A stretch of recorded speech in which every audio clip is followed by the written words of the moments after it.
ਜਾਂਦਾ, बड़े नजराने पेश किए जाते हैं। ਅਸੀਂ ਆਏ ਹੀ ਆ ਤੇ ਆਉਂਦਿਆਂ ਨਾਲ ਸਾਨੂੰ ਤੇ ਨਜ਼ਰਾਨਿਆਂ 'ਚ ਸਵਾਲ ਹੀ ਮਿਲ ਰਹੇ ਨੇ। ਤੁਸੀਂ ਤੇ ਸਵਾਲ ਹੀ ਪੁੱਛਣ ਲੱਗ ਗਏ ਹੋ। ਉਹ ਕਹਿੰਦਾ ਹਾਂ ਹਾਂ ਹਾਂ ਹਾਂ ਪੀਰ ਜੀ ਗਲਤੀ ਹੋ ਗਈ ਗੁਰੂ ਨਾਨਕ ਮਹਾਰਾਜ ਨੂੰ ਵੀ ਅਸੀਂ ਜਿਹੜਾ ਤੁਹਾਨੂੰ ਕੁਝ ਸਵਾਗਤ ਨਹੀਂ ਕਰ ਸਕੇ। ਆਪਣੇ ਸ਼ਾਗਿਰਦਾਂ ਤੋਂ ਆਵਾਜ਼ ਮਾਰੀ, ਭਰਿਆ ਹੋਇਆ ਮੋਤੀਆਂ ਦਾ ਥਾਲ ਗੁਰੂ ਬਾਬਾ ਜੀ ਦੇ ਸਾਹਮਣੇ ਪੇਸ਼ ਕਰ ਦਿੱਤਾ। ਲਓ ਜੀ ਸਾਡਾ ਨਜ਼ਰਾਨਾ ਸਵੀਕਾਰੋ। ਤੇ ਬਾਬਾ ਜੀ ਕਹਿੰਦੇ ਸਵੀਕਾਰ ਲੈਨੇ ਆ, ਪਤਾ ਤੇ ਕਰੀਏ ਸਾਡੀ ਦੀਦਾਰ ਦੀ ਕੀਮਤ ਕੀ ਪਾਈ ਹੈ, ਸਾਨੂੰ ਕੀ ਨਜ਼ਰਾਨਾ ਪੇਸ਼ ਕੀਤਾ, ਗਿਣੀਏ ਤੇ ਸਹੀ ਮੋਤੀ। ਤੇ ਕਹਿਣ ਲੱਗੇ ਥਾਲੀ ਗੁਰੂ ਬਾਬਾ ਜੀ ਨੇ ਆਪਣੇ ਅੱਗੋਂ ਪੀਰ ਦਸਤਗੀਰ ਦੇ ਅੱਗੇ ਹੀ ਕਰ ਦਿੱਤੀ। ਕਹਿਣ ਲੱਗੇ ਲੋ ਪੀਰ ਜੀ ਆਹ ਖੇਚਲ ਕਰੋ ਖਾ ਥੋੜੀ ਜੀ, ਆ ਗਿਣੋ ਅਸੀਂ ਵੀ ਦੇਖੀਏ ਕਿੰਨਾ ਸਾਡੇ ਨਜ਼ਰਾਨੇ ਦੀ ਕੀਮਤ ਪਈ ਹੈ। ਪੀਰ ਦਸਤਗੀਰ ਮੋਤੀ ਗਿਣਨ ਲੱਗਦਾ ਆ, ਜਿਵੇਂ ਉਹ ਕਹਿੰਦੇ ਨਾ ਵੀ ਅਲਫ ਬੇ 1 2 3 4 ਅਰਬੀ ਦੇ ਵਿੱਚ। ਤੇ ਜਦੋਂ ਹੀ ਗਿਣਨੇ ਸ਼ੁਰੂ ਕੀਤੇ ਬਾਬਾ ਜੀ ਕਹਿੰਦੇ ਜਦੋਂ ਕੋਈ 8-10 ਦੇ ਨੇੜੇ ਪਹੁੰਚੇ ਨੇ ਹਾਲੀ, ਬਾਬਾ ਜੀ ਕਹਿੰਦੇ ਪੀਰ ਜੀ ਗਿਣਤੀ ਠੀਕ ਨਹੀਂ ਲੱਗਦੀ। ਉਹ ਕਹਿਣ ਲੱਗਾ ਰਾਈਟ ਵੇ, ਮੋਤੀ ਫਿਰ ਮੋਤੀਆਂ 'ਚ ਰਲਾ ਦਿੱਤੇ। ਕਹਿਣ ਲੱਗਾ ਗੁਰੂ ਨਾਨਕ ਸਾਹਿਬ ਸੁਰਤ ਇਸ ਪੱਧਰ ਤੇ ਰੋਸ਼ਨ ਆ ਗਈ ਹੈ ਕਿ ਕੁਝ ਹੋਸ਼ੋ ਹਵਾਸ ਹੀ ਨਹੀਂ ਰਿਹਾ ਤੁਹਾਡੀ ਸੰਗਤ ਦੇ 'ਚ, ਇਸ ਕਰਕੇ ਹੋ ਸਕਦਾ ਆ ਗਲਤੀ ਕਰ ਗਿਆ ਹੋਵਾਂ, ਮਹਾਰਾਜ ਦੁਬਾਰਾ ਇਜਾਜ਼ਤ ਦਿਓ ਗਿਣਤੀ ਕਰਨ ਦੀ। ਫਿਰ ਕੀਤੀ 1 2 3 ਮੋਤੀ ਫਿਰ ਆਪਣੇ ਵੱਲ ਨੂੰ ਕਰਦਾ। ਬਾਬਾ ਜੀ ਕਹਿੰਦੇ ਨਾ ਪੀਰ ਜੀ ਗਿਣਤੀ ਤੇ ਫਿਰ ਨਹੀਂ ਠੀਕ ਲੱਗਦੀ। ਜੋ ਤੀਜੀ ਕੁ ਵਾਰ ਹੋਇਆ ਨਾ ਤੇ ਕਹਿੰਦਾ ਬਾਬਾ ਨਾਨਕ ਜਿਹਨੂੰ ਮੈਨੂੰ ਪਤਾ ਨਹੀਂ ਲੱਗ ਰਿਹਾ ਗਿਣਤੀ ਕਿੱਥੇ ਗਲਤ ਹੋ ਰਹੀ ਹੈ, ਤਰਸ ਕਰੋਗੇ ਜਿੱਥੋਂ ਗਲਤੀ ਕਰਦਾ ਉੱਥੇ ਹੱਥ ਫੜ ਲਿਆ ਜੇ। ਬਾਬਾ ਜੀ ਕਹਿੰਦੇ ਕੋਈ ਨਾ ਪੀਰ ਜੀ, ਜਿਵੇਂ ਉਹਨੇ ਕਿਹਾ 1 ਬਾਬਾ ਜੀ ਨੇ ਹੱਥ ਫੜ ਲਿਆ।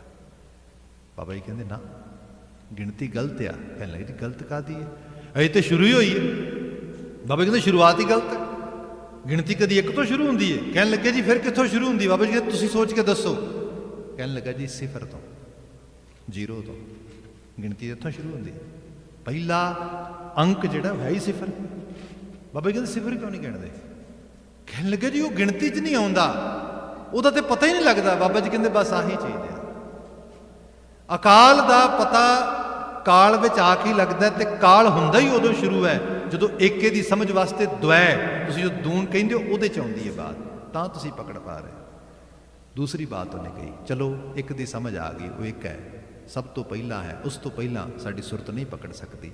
ਆਦਿ ਕੋ ਕਵਨ ਵਿਚਾਰ ਕਥੀ ਲੈ, ਜੋਗੀ ਪੁੱਛਦੇ ਸੀ ਬਾਬਾ ਜੀ ਨੂੰ, ਪਰ ਇਹ ਦੱਸੋ ਪਕੜ 'ਚ ਕਿਉਂ ਨਹੀਂ ਆ ਰਿਹਾ, ਆਖਰਕਾਰ ਦਿਸਦਾ ਕਿਉਂ ਨਹੀਂ, ਸਮਝ ਕਿਉਂ ਨਹੀਂ ਆਉਂਦੀ, ਉਹਦਾ ਨਜ਼ਾਰਾ ਕਿਉਂ ਨਹੀਂ ਪਤਾ ਲੱਗਦਾ। ਆਪਣੇ ਸਾਖੀ ਸੁਣੀ ਹੋਏਗੀ ਬਾਬਾ ਜੀ ਨੂੰ ਉਨੀ ਦੇਰ ਤੱਕ ਛਕਣ ਵਾਸਤੇ ਦੁੱਧ ਆ ਗਿਆ, ਬਾਬਾ ਜੀ ਦੇ ਸਾਹਮਣੇ ਦੁੱਧ ਦਾ ਬਾਟਾ ਕੀਤਾ, ਬਾਬਾ ਜੀ ਛਕ ਨਹੀਂ ਰਹੇ, ਵੇਖੀ ਜਾਂਦੇ ਨੇ ਉਸਨੂੰ। ਉਹ ਫਿਰ ਪੀਰ ਕਹਿੰਦਾ ਆ ਮਹਾਰਾਜ ਬਿਸਮਿਲ੍ਲਾ ਕਰੋ, ਛਕੋ, ਕਿਉਂ ਨਹੀਂ ਛਕਦੇ? ਤੇ ਗੁਰੂ ਬਾਬਾ ਜੀ ਕਹਿੰਦੇ ਪੀਰ ਜੀ ਲੱਗਦਾ ਇਹਦੇ 'ਚ ਕੁਝ ਹੈ। ਉਹ ਪੀਰ ਨੇ ਫਟਾਫਟ ਬਾਟਾ ਚੱਕਿਆ, ਉਹਨੂੰ ਸੱਜੇ ਖੱਬੇ ਘੁਮਾ ਘੁਮੂ ਕੇ ਦੇਖਿਆ, ਕਹਿਣ ਲੱਗਾ ਜੀ ਕੁਝ ਨਹੀਂ ਹੈ। ਬਾਬਾ ਜੀ ਕਹਿੰਦੇ ਨਹੀਂ ਨਹੀਂ ਪੀਰ ਜੀ ਕੁਝ ਹੈ। ਕਹਿਣ ਲੱਗਾ ਨਹੀਂ ਜੀ ਕੁਛ ਨਹੀਂ ਹੈ। ਇੱਕ ਹੋਰ ਬਰਤਨ ਮੰਗਾਇਆ, ਉਹਦੇ ਵਿੱਚੋਂ ਇਹ ਜਿਹੜਾ ਪਹਿਲਾ ਬਾਟੇ 'ਚ ਪਿਆ ਸੀ ਉਹਦੇ 'ਚੋਂ ਦੁੱਧ ਦੂਜੇ 'ਚ ਪਾਇਆ, ਸਾਹਮਣੇ ਬਿਲਕੁਲ ਥੋੜਾ ਥੋੜਾ ਕਰਕੇ। ਕਹਿਣ ਲੱਗੇ ਜੀ ਆਹ ਦੇਖੋ ਕੁਛ ਨਹੀਂ ਹੈ, ਬਿਲਕੁਲ ਦੁੱਧ ਹੀ ਹੈ। ਬਾਬਾ ਜੀ ਕਹਿੰਦੇ ਕਿਉਂ ਪੀਰ ਜੀ ਇਹਦੇ 'ਚ ਘਿਓ ਨਹੀਂ ਹੈ? ਕਹਿਣ ਲੱਗਾ ਜੀ ਉਹ ਤੇ ਹੈ, ਬਿਲਕੁਲ ਠੀਕ ਗੱਲ ਹੈ, ਘਿਓ ਹੈ। ਬਾਬਾ ਜੀ ਕਹਿੰਦੇ ਦਿਸਿਆ ਤੁਹਾਨੂੰ? ਕਹਿਣ ਲੱਗੇ ਜੀ ਨਹੀਂ ਨਹੀਂ ਐਵੇਂ ਤੇ ਨਹੀਂ ਦਿਸਦਾ, ਹਾਂ ਦਿਸ ਜਾਏਗਾ ਪਰ ਉਹਦੇ ਲਈ ਬੜਾ ਸੰਜਮ ਕਰਨਾ ਪਏਗਾ, ਐਫਰਟ ਕਰਨੀ ਪਏਗੀ, ਉਹਨੂੰ ਗਰਮ ਕਰਕੇ ਜਮਾ ਕੇ ਰਿੜਕ ਕੇ ਫਿਰ ਨਿਕਲ ਆਵੇਗਾ। ਬਾਬਾ ਜੀ ਕਹਿੰਦੇ ਬਸ ਇੰਨਾ ਹੀ ਹੈ ਇੱਥੇ ਹੀ ਹੈ, ਮੇਰੇ ਤੁਹਾਡੇ ਸਾਰਿਆਂ ਦੇ ਵਿੱਚ ਹੀ ਹੈ, ਉਹ ਸੰਜਮ 'ਚੋਂ ਲੰਘਣਾ ਪੈਂਦਾ ਹੈ। ਫਿਰ ਉਹਦਾ ਤੀਸਰਾ ਸਵਾਲ ਸੀਗਾ, ਕਹਿਣ ਲੱਗਾ ਸਮਝ ਆ ਗਈ, ਇੱਕ ਆ ਮੇਰੇ ਤੁਹਾਡੇ ਵਿੱਚ ਆ, ਸੰਜਮ ਨਾਲ ਇਜ਼ਹਾਰ ਵਿੱਚ ਆਉਂਦਾ ਆ, ਪਰ ਗਜਬ ਇਹ ਹੈ ਮੇਰੇ ਤੁਹਾਡੇ ਸਾਰਿਆਂ 'ਚ ਬੈਠਾ ਹੋਇਆ ਕਰਦਾ ਕੀ ਹੋ? ਇਹ ਵੀ ਤਾਂ ਕੁਝ ਪਤਾ ਲੱਗੇ ਨਾ, ਆਖਰਕਾਰ ਉਹਦਾ ਕੁਝ ਕਰਨਾ ਵੀ ਤਾਂ ਸਮਝ ਲੱਗੇ। ਉਨੀ ਦੇਰ ਤੱਕ ਗੁਰੂ ਨਾਨਕ ਮਹਾਰਾਜ ਮਹਿਮਾਨ ਦੀ ਸੀਟ ਤੇ ਬੈਠੇ ਨੇ, ਪੀਰ ਆਪ ਆਪਣੇ ਆਸਣ ਤੇ ਬੈਠਾ ਆ, ਜਿਹੜੀ ਵੱਡੀ ਗੱਦੀ ਹੈ ਉਹਦੀ। ਤੇ ਕਹਿੰਦੇ ਨੇ ਗੁਰੂ ਨਾਨਕ ਮਹਾਰਾਜ ਕਹਿੰਦੇ ਪੀਰ ਜੀ ਕਮਾਲ ਆ, ਸਵਾਲ ਏਡੇ ਏਡੇ ਵੱਡੇ ਸਾਡੇ ਤੋਂ ਪੁੱਛ ਰਹੇ ਹੋ ਤੇ ਗੱਦੀ ਵੱਡੀ ਤੇ ਆਪ ਬੈਠੇ ਹੋ। ਉੱਠ ਕੇ ਖੜੇ ਹੋ ਗਏ, ਕਹਿਣ ਲੱਗਾ ਜੀ ਮਾਫੀ ਚਾਹਾਂਗਾ, ਅਹਿਸਾਸ ਨਹੀਂ ਸੀਗਾ ਇਸ ਗੱਲ ਦਾ, ਕਿਰਪਾ ਕਰਕੇ ਤੁਸੀਂ ਬਿਰਾਜੋ। ਬਾਬਾ ਜੀ ਬੈਠੇ, ਚੌਂਕੜਾ ਲਾਇਆ, ਸਮਾਧੀ ਆਸੀਨ ਹੋ ਗਏ। ਕਾਫੀ ਦੇਰ ਬੈਠੇ ਰਹੇ, ਪੀਰ ਅੱਗੇ ਹੱਥ ਬੰਨ੍ਹ ਕੇ ਖੜਾ ਰਿਹਾ। ਕਹਿਣ ਲੱਗਾ ਗੁਰੂ ਨਾਨਕ ਸਾਹਿਬ ਤੁਹਾਨੂੰ ਸਵਾਲ ਪੁੱਛਿਆ ਸੀਗਾ, ਤੁਸੀਂ ਕਿਰਪਾ ਕਰੋ ਜਵਾਬ ਦੇ ਦਿਓ। ਬਾਬਾ ਜੀ ਕਹਿੰਦੇ ਜਵਾਬ ਤੇ ਦੇਤਾ। ਕਹਿਣ ਲੱਗੇ ਜਵਾਬ ਦੇਤਾ? ਮੈਂ ਤੇ ਪੁੱਛਿਆ ਸੀਗਾ ਵੀ ਉਹ ਕਰਦਾ ਕੀ ਹੈ? ਬਾਬਾ ਜੀ ਕਹਿੰਦੇ ਆਹੀ ਕਰਦਾ ਜੋ ਤੇਰੇ ਸਾਹਮਣੇ ਹੋਇਆ। कहने लगे जी मैनू तो कुछ पता नहीं लगा। बाबा जी कहते बस यही करता है, जिहड़ा सिंघासन ते बैठा उन्होंने सिंघासन तो लाह दिंदा है, जिहड़ा थल्ले बैठा उन्होंने सिंघासन ते बिठा दिंदा। इन्ना ही काम है बस ਉਹਦਾ। जल ते थलकर थल ते कूप, ਉੱਚੇ ਨੂੰ ਨੀਵਾ ਨੀਵੇਂ ਨੂੰ ਉੱਚਾ। ਜਿਹੜਾ ਰੀਤੇ ਭਰੇ ਭਰੇ ਸਖਨਾਵੇ, ਜਿਹੜੇ ਭਰੇ ਨੇ ਉਹ ਸਖਣੇ, ਜਿਹੜੇ ਸਖਣੇ ਨੇ ਉਹ ਭਰ ਦਿੰਦਾ ਹੈ। ਆ ਰੂਪ ਤਾਂ ਇਹ ਮਦਰ ਨੇਚਰ ਮੁਸਲਸਲ ਕਰਦੀ ਹੈ ਇਸ ਰੂਪ ਦੇ ਵਿੱਚ।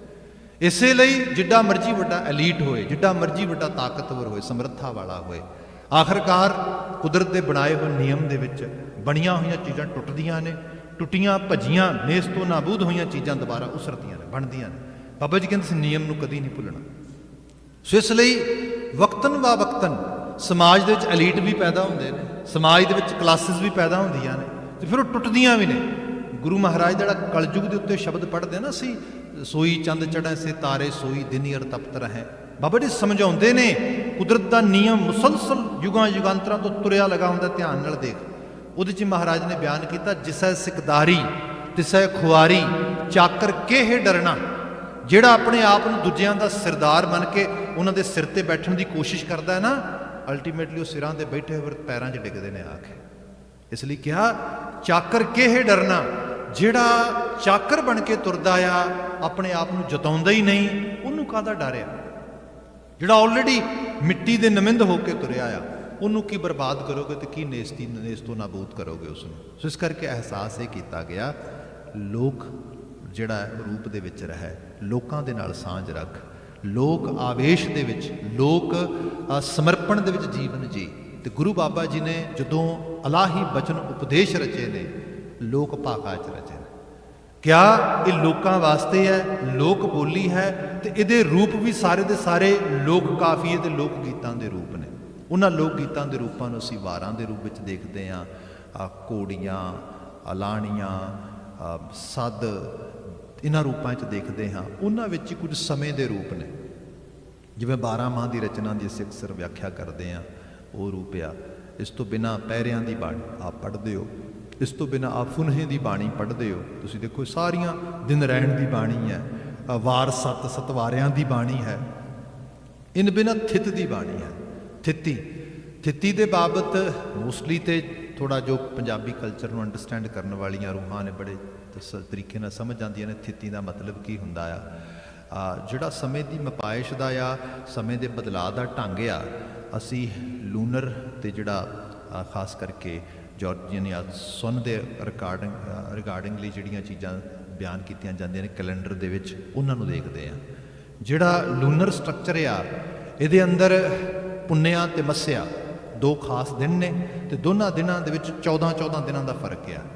ਜਦੋਂ ਅਸੀਂ ਮੱਸਿਆ ਤੋਂ ਪੁੰਨਿਆ ਵਾਲੇ ਪਾਸੇ ਨੂੰ ਵੱਧਦਾ ਚੰਦ ਦੇਖਦੇ ਹਾਂ, ਤੇ ਹਰ ਰੋਜ਼ ਚੰਦ ਦੀ ਉਹਨੂੰ ਇੱਕ ਕਲਾ ਕਿਹਾ ਜਾਂਦਾ। ਇਸ ਤਰੀਕੇ ਨਾਲ ਵੱਧਦੀ ਹੈ ਕਲਾ, ਫਿਰ 2, ਫਿਰ 3, ਜਦੋਂ 14 ਕਲਾ ਪੂਰੀਆਂ ਹੋ ਜਾਂਦੀਆਂ ਨੇ। ਤੁਸੀਂ ਬੋਲ ਬਾਣੀ ਵੀ ਦੇਖੋ, ਮਤਲਬ ਆਮ ਕਰਕੇ ਅਵਤਾਰਾਂ ਬਾਬਤ, ਰੱਬੀ ਪੁਰਖਾਂ ਬਾਬਤ, ਜਾਂ ਬੰਦੇ ਦੀ ਜਿਹੜੀ ਐਬਿਲਿਟੀ ਹੈ ਉਹਨੂੰ ਬਿਆਨ ਕਰਨ ਵਾਸਤੇ ਕਿਹਾ ਇਹ ਭਾਈ ਇਹ ਬੜੀਆਂ ਕਲਾਵਾਂ ਜਾਣਦਾ, ਇਹਦੀ ਕਲਾ ਬੜੀ ਤਗੜੀ ਹੈ।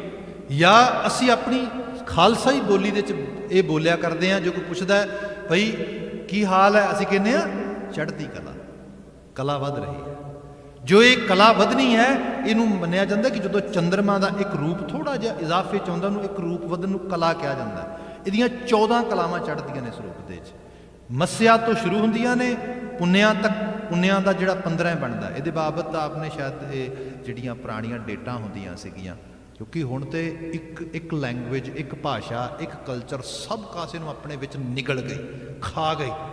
ਮੈਂ ਤੁਹਾਡੇ ਸਾਹਮਣੇ ਬੋਲ ਰਿਹਾ, ਐਲਗੋਰਿਦਮ ਦੇ ਵਿੱਚ ਹੀ ਹੁਣ ਇਹੋ ਜਿਹੇ ਆ ਗਏ ਨੇ ਸਾਡੇ ਕੋਲ, ਜਿਹੜੇ ਕਹਿ ਲਓ ਸਰਚ ਇੰਜਨ ਜਾਂ ਐਪਸ ਆ ਗਈਆਂ ਨੇ। ਮੈਂ ਜਦੋਂ ਬੋਲ ਰਿਹਾ, ਮੇਰੇ ਬੋਲਦਿਆਂ ਹੀ ਉਹਦੇ ਵਿੱਚ ਮੈਂ ਕਿੰਨੀਆਂ ਭਾਸ਼ਾਵਾਂ ਦੇ ਸ਼ਬਦ ਚੁਣੇ ਨੇ ਜਾਂ ਬੋਲੇ ਨੇ, ਉਹਨਾਂ ਦੀ ਗਿਣਤੀ ਕਰ ਦੇਗਾ।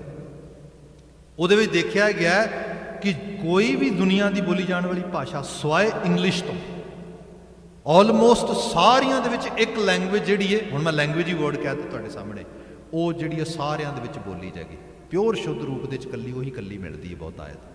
ਅਦਰਵਾਈਜ਼ ਹਰ ਲੈਂਗੁਏਜ ਦੇ 'ਚ ਉਹਦਾ ਜਿਹੜਾ ਹੈਗਾ ਉਹਦਾ ਇਨਫਲੂਐਂਸ ਆ ਚੁੱਕਾ ਉਸ ਰੂਪ ਦੇ ਵਿੱਚ। ਅਤੇ ਫਿਰ ਇਕੱਲਾ ਭਾਸ਼ਾ 'ਚ ਹੀ ਨਹੀਂ ਗਾ, ਰਹਿਣ ਸਹਿਣ, ਖਾਣ ਪਾਣ, ਹਰ ਚੀਜ਼ 'ਚ ਤੁਸੀਂ ਦੇਖੋਗੇ ਆਪਾਂ ਹੁਣ ਸਾਨੂੰ ਅਸੀਂ ਕਲੇਮ ਕਰਦੇ ਹਾਂ ਅਸੀਂ ਪੰਜਾਬੀ ਹਾਂ, ਅਸੀਂ ਉਸ ਰੂਪ ਦੇ ਵਿੱਚ ਹਾਂ। ਸਾਡੇ 'ਚੋਂ ਮੈਂ ਮਾफ़ੀ ਮੰਗਾਂਗਾ, ਵੱਡੇ ਹਿੱਸੇ ਨੂੰ ਨਹੀਂ ਪਤਾ ਹੋਣਾ ਏਕਮ, ਦੂਜ, ਤ੍ਰਿਤੀਆ, ਚੌਥ, ਪੰਚਮੀ, ਖਟ, ਸਤਵੀਂ, ਅਸ਼ਟਮੀ, ਨਵਮੀ, ਦਸਵੀਂ, ਏਕਾदशी, द्वादशी, त्यादशी, चौदस, ਜਾਂ ਇਹਦਾ ਕੁਝ ਪਤਾ ਹੋਏ। ਇਹਦੇ ਬਾਬਤ ਡੇਟਾਂ ਹਰ ਰੋਜ਼ ਇੱਕ ਡੇਟ ਹੁੰਦੀ, ਸਾਨੂੰ ਆਪਣੀ ਡੇਟ ਦਾ ਪਤਾ ਹੈ ਪਰ ਸਾਨੂੰ ਇਸ ਡੇਟ ਦਾ ਕੋਈ ਅਹਿਸਾਸ ਨਹੀਂ ਗਾ। ਅਤੇ ਇਹ ਰਹੀਆਂ ਨੇ ਟ੍ਰੈਡੀਸ਼ਨ ਰੂਪ ਦੇ ਵਿੱਚ ਇਹ ਤਾਰੀਖਾਂ ਸਾਰੇ ਦੀਆਂ ਸਾਰੀਆਂ। ਸੋ ਇਹਨਾਂ ਦਾ ਜਿਹੜਾ ਸੰਬੰਧ ਹੈ ਸਮੇਂ ਦੀ ਮਪਾਇਸ਼ ਤੇ ਉਹਦੇ ਨਾਲ ਹੁੰਦਾ ਸੀਗਾ। ਲੋਕੀ ਇਹਦੇ ਮੁਤਾਬਕ ਆਪਣਾ ਜੀਵਨ ਯਾਪਨ ਸਭ ਚੱਲਦੇ ਸੀਗੇ। ਦੋ ਲਫ਼ਜ਼ ਆਪ ਸੁਣਦੇ ਹੋ, ਜਿਹੜਾ ਖਾਸ ਕਰਕੇ ਵਧੀ ਤੇ ਜਿਹੜੀ ਹੈ ਸੁਧੀ, ਵਧੀ ਤੇ ਸੁਧੀ, ਕਿਉਂਕਿ ਇਹ ਜਿਹੜੀਆਂ ਡੇਟਾਂ ਨੇ ਡੇਟਾਂ ਇਹੀ ਰਹਿਣੀਆਂ ਨੇ 14 ਦੀਆਂ 14, ਪੁੰਨਿਆ ਮੱਸਿਆ ਤੇ ਬਾਕੀ ਇਹ 14 ਡੇਟਾਂ ਜਿਹੜੀਆਂ ਨੇ ਉਸ ਰੂਪ ਦੇ ਵਿੱਚ। ਫਿਰ ਇਹਨਾਂ ਨੂੰ ਪਤਾ ਕਿਵੇਂ ਲੱਗੇਗਾ ਕਿ ਇਹ ਪੁੰਨਿਆ ਵਾਲੇ ਪਾਸੇ ਜਾ ਰਹੀਆਂ ਨੇ ਕਿ ਮੱਸਿਆ ਵਾਲੇ ਪਾਸੇ, ਵਧੀ ਤੇ ਸੁਧੀ ਦੇ ਨਾਲ। ਜੇ ਵਧੀ ਹੈ ਤੇ ਮੀਨ ਪੁੰਨਿਆ ਵਾਲੇ ਪਾਸੇ ਹੈ, ਜੇ ਸੁਧੀ ਹੈ ਤੇ ਮਤਲਬ ਮੱਸਿਆ ਵਾਲੇ ਪਾਸੇ ਹੈ। ਇਸ ਰੂਪ ਵਿੱਚ ਕਿਹਾ ਜਾਂਦਾ, ਮੰਨਿਆ ਜਾਂਦਾ। ਗੁਰੂ ਮਹਾਰਾਜ ਨੇ ਇਹ ਸਾਰੇ ਕਲਚਰ ਨੂੰ ਅਮਰ ਕਰ ਦਿੱਤਾ ਬਾਣੀ ਦੇ ਜ਼ਰੀਏ। ਅਸੀਂ ਜਦੋਂ ਕਿਤੇ ਵੀ ਬਾਣੀ ਪੜ੍ਹਾਂ ਸਮਝਾਂਗੇ ਸਾਨੂੰ ਇਹਨਾਂ ਚੀਜ਼ਾਂ ਦੀ ਵਾਕਫੀਅਤ ਆਪਣੇ ਆਪ ਉਸ ਰੂਪ ਵਿੱਚ ਮਿਲੇਗੀ। ਮਹਾਰਾਜ ਨੇ ਥਿੱਤੀ ਦੀ ਬਾਣੀ ਉਚਰਿਤ ਕੀਤੀ ਹੈ। ਵੈਸੇ ਗਾਹੇ ਬਗਾਹੇ ਅਸੀਂ ਸਮੇਂ ਦੇ ਸਾਰੇ ਰੂਪਾਂ ਦੀ ਬੜੀ ਡਿਟੇਲ 'ਚ ਗੱਲ ਕਰਦੇ ਹਾਂ, ਜਿਹੜੀ ਅਸੀਂ ਸੋਹਿਲਾ ਸਾਹਿਬ ਦੀ ਬਾਣੀ 'ਚ ਪੜ੍ਹਦੇ ਹਾਂ। ਵਿਸਵੇ ਚਸਿਆਂ ਘੜੀਆਂ ਪੈਰਾਂ ਥਿੱਤੀ ਵਾਰੀ ਮਾਂ ਹੋਵਾ, ਉਹਦੀ ਮਹਾਰਾਜ ਜਦੋਂ ਬਾਤ ਕਰਦੇ ਨੇ ਵੀ ਤੁਸੀਂ ਸਮੇਂ ਦੇ ਰੂਪਾਂ ਨੂੰ ਦੇਖੋ। ਖੈਰ ਅੱਜ ਇਹ ਬਾਣੀ ਆ ਰਹੀ ਹੈ, ਇਹਦਾ ਸਿਰਨਾਵਾ ਥਿੱਤੀ ਮੀਨ ਜਿਹੜਾ ਸਮੇਂ ਦਾ ਉਹ ਰੂਪ ਸੀਗਾ। ਬਾਬਾ ਜੀ ਨੇ ਉਹਦੀਆਂ ਡੇਟਾਂ, ਉਹਦੀਆਂ ਤਾਰੀਖਾਂ ਨੂੰ ਇਹਦੇ 'ਚ ਜ਼ਿਕਰ ਕਰਦਿਆਂ ਹੋਇਆਂ ਸਾਨੂੰ ਰੱਬੀ ਸੰਦੇਸ਼ ਦਿੱਤਾ ਹੈ। ਸੋ ਇਹ ਸਿਰਨਾਵਾ ਹੈ ਥਿੱਤੀ ਗੌੜੀ। ਗੌੜੀ ਰਾਗ ਦੇ ਵਿੱਚ ਰਚਨਾ ਰਚੀ ਗਈ। ਮਹਲਾ ਪੰਜਵਾਂ।